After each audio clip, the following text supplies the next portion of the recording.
Yang bohong maksudnya di sini contoh isteri kita masak. Ada satu hadis Nabi pesan, kalau isteri awak masak, kalau sedap jangan puji, kalau tak sedap jangan kutuk. Cuba kita hayati kata-kata ini. Artinya menipu lah, bukan menipu, muslihat. Katalah isteri masak tak sedap, dia masak singgang. Masak singgang tak berasa singgang, tawa tak ada benda rasa. Sebagai suami kita tak boleh komplain. Oh ni menyana awak ni patutnya begini-begini, mau potong bawang, patut menghadap kiblat, matahari jatuh di mana. Awak ingat Master Chef ke? La ilaha illallah, makan je lah. Banyak tu songenya, banyak menengok Master Chef, jadi begitu kot lah. Makan. Wah mengada-ngada lah, nak tunjuk ke dia tu mandai kan. Ataupun isteri masak masin, tak boleh hina. Macam orang kampung kadang-kadang isteri dia terlebih sikit garam, dia makan, dia buang. Awak ingat kawan ni kerbau ke bagi makan masin sangat? Janganlah cakap begitu, tak baik. Tengok Nabi kan bila makan masin, apa dia buat? Panggil Aisyah, ya Humairah, mai sini. Lama tak makan suak-suak, kata Nabi. Nabi ambil suak. Macam tu ya Rasul masinnya ambil sini. Aisyah pergi aja sendiri, tak payah komplain, win-win situation. Apa nak kutuk-kutuk, oh ni kerbau tak makan sedap begini? Tak perlulah. Kalau tak sedap jangan kutuk, dan sedap jangan puji. Katalah dia masak singgang, orang Perak kenal tak singgang? Orang masak pepayok lah contohnya lah, masak pepayok singgang tak pernah kenal. Masak pepayok lah sebagai contoh. Katalah kita masak, dia masak tempayok, kita pun rasa. Katalah bila rasa memang sedap betul. Kita dalam Nabi ajar tips, jangan puji sangat. Katalah kita makan tempoyak tu memang sedap, janganlah oh yang inilah tempoyak paling sedap, tempoyak ikan patin paling sok, abang makan sok hidup. Ya Allah, aku redha dengan isteriku, ya Allah, masuk ke dalam surga, ya Allah. Itu mengada-ngada. Suami kalau mengada begitu, cek ada benda tak kena lah tu. Itu memang ada gepren lah jawab tu. Kalau muji beria tu adalah gepren tu. Dia ada sedang-sedang saja. Dia kalau sedap jangan puji. Apa sebab Nabi tak bagi puji masakan isteri? Katalah balik ke hari esok, isteri masak tempoyak, katalah ikan patin masak tempoyak, masak sedap, kita pun puji. Risikonya ialah hari-hari dia akan masak tempoyak untuk kita. Dia tukar binatang aja. Hari ni tempoyak ikan, esok tempoyak ayam, lusa tempoyak daging, tempoyak. Dia tukar binatang aja, yang lain semua tempoyak. Siap panggil orang datang ke rumah hujung minggu makan tempoyak juga. Jangan puji, buat biasa-biasa aja. Ni yang pertama. Kita ikutlah. Cuma ada orang pernah tanya, Ustaz, apa hukum kalau orang tu dia suka buat cerita-cerita lawak nak bagi orang ketawa? Berdosa tak Ustaz? Sebab dia khabar ada satu hadis Nabi pernah menyebut, wailul lilladzi yuhadditsu bil hadits liyudhikul minhul qauma fayakdziba. Wailul lahu, wailul lahu, wailul, 3 kali. Hadis surat Tirmizi. Nabi kata wailul ladzi, bahasa kasarnya celakalah orang yang mereka-reka cerita nak buat orang ketawa, dan dia menipu orang itu. Celakalah dia, celakalah dia. Bagaimana keadaan ini? Saya melihat benda ini ada berbagai pendapat. Salah satu yang kita tengok pakai ialah kadang-kadang tengok budaya kita juga. Kita orang Melayu ni satu bangsa memang suka bergurau. Kita bergurau kuat. Bergurau kadang-kadang ada gurau kasar, ada gurau cara kias-kias tu ramai. Yang gurau kasar pun lebih kurang juga guraunya itu. Nak kita yang duduk di negeri-negeri Melayu Sekutu ni, dia jenis kalau cerita, banyak cerita mengarut. Kalau orang belah saya dia panggil cerita pungkau, bobok, cerita pedaah, cerita besi kampung. Saya kira di sini pun ada budaya itu. Kita di kampung bila kenduri kahwin kan, sambil-sambil buat kerja dapur orang lelaki, ada orang ni buka cerita dia ni sambung pula. Cerita Minah dengan Awang tu kan. Orang ni sambung pula, orang ni sambung. Kadang sampai pagi tak habis. Cerita-cerita ni semua cerita temerang semua. Dosa ke tidak? Pendapat saya, cerita itu selagi mana orang tahu ianya adalah cerita mengarut, tak apa. Orang tahu kita cerita mengarut, tak apa. Jangan orang percaya mati-mati. Ya ke Minah tu macam wujud dah, dia pun tahu kita temerang. Contoh di Jerantut, Pahang ada orang cerita kampung. Dia cerita tu sekadar nak menghiburkan waktu malam.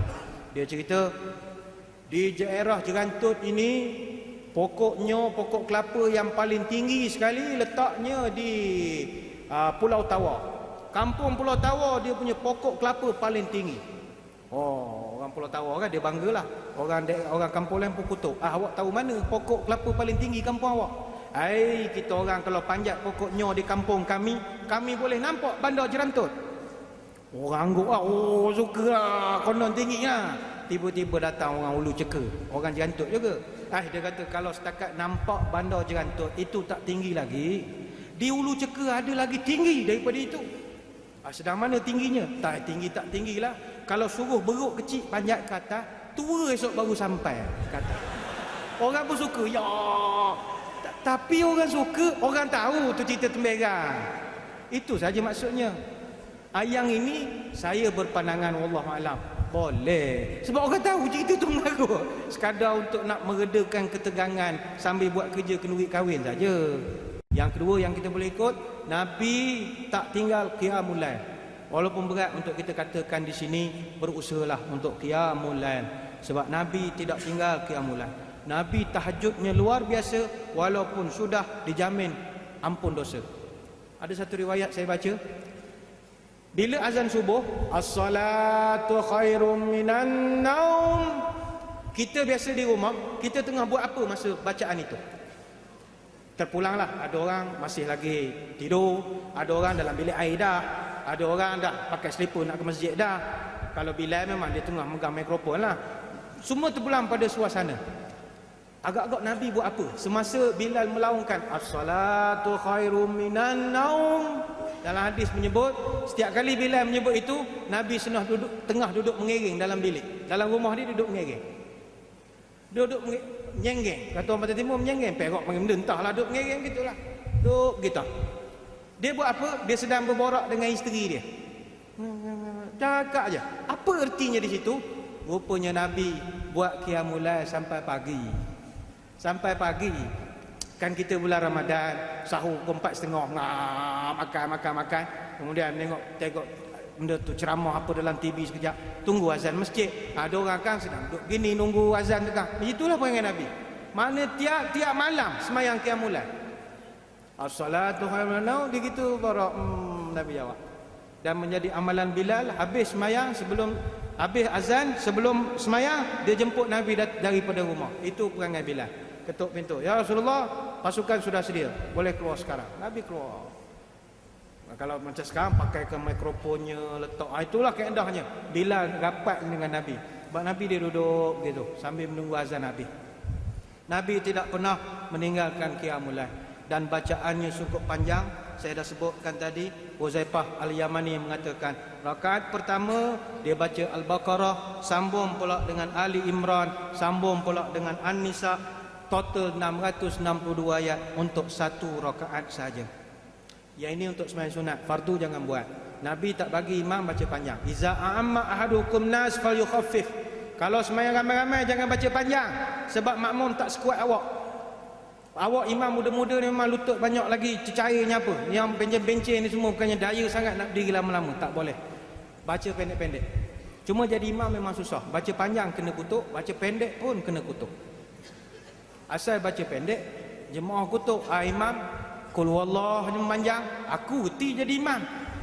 Dia sebab orang sekarang berdengki dengan imam, sebab imam sekarang orang panggil imam 750 kan. Dia elang jaket 750 tu yang orang berdengki tu. Bila baca pendek dia kutuk, baca panjang dia kutuk. Imam ngada-ngada nak tunjuk hafiz tu. Nak tunjuk dia hafiz lah tu. Sebab salah imam. Saya ajar pada malam ni. Imam kalau tak nak kena kutuk mudah. Pilih surah panjang, pergi baca pendek-pendek. Jangan baca surah yang makmum hafal. Baca surah yang dia tak tahu langsung. Contohnya waladhdallin amin. Tebuklah. Sa'ala sa'ilum bi'azabin waqi'. Mana ada orang hafal surah tu? Lil kafirina laisa lahu dafi' minallahi dzil ma'arij. Ya Allahu akbar. 3 ayat je, tapi orang tak komplain sebab surah tu dia tak tahu. 3 ayat kot surah ni. Itu tips. Saya pernah sembahyang di Tontok, masjid paling pendek. Al-maghdubi alaihim waladdallin. Amin. Bismillahirrahmanirrahim. Alif lam mim. Allahu akbar. Berapa tahun saya sembahyang sana, Fatihah semua imam tanggung pada muka imam.